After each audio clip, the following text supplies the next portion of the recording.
kullu amali ibni aadama kala gollal ɓi adama yudaafu alhasanatu ashru amthaliha moƴƴere ina sowe yeruji mum sappo.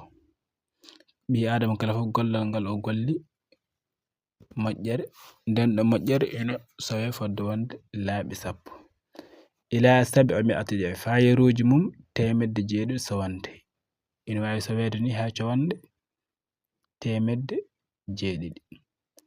qala allahu illa sawma allah wi ha heddi korka. qala allahu illa sawm allah wi ha heddi korka ɗeɗon cowanɗe cuɓateɗe laaɓi sappo laaɓi temedde jeeɗiɗi ɗum korka ala hen. fa innahu li ko min hetti hen ay korka ko min hetti e yobde ɗum waɗi o wi wa ana ajizi bihi ko min yoɓata ɗum ka hisatake e cowanɗe sappo wala wona cowanɗe temedde jeeɗiɗi.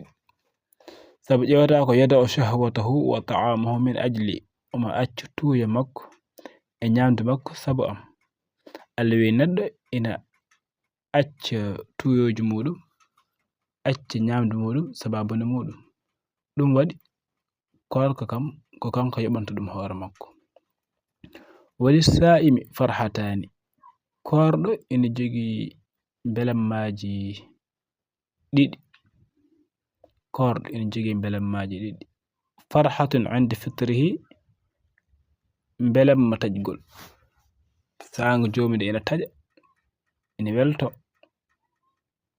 caggal nde korɗa ha ñalawma o timmi nange muti aɗa taƴa ɗon aɗa dañi ɗon belamma.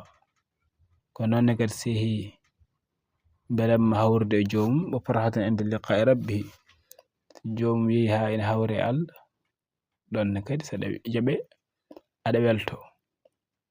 ayo ene joni ha joni belamma taƴgol julde korka sa hori lewru ndu kala ha lewru humtorade darima a ari julde korka jeeyata ko ñalawma belɗo aɗa welto hen.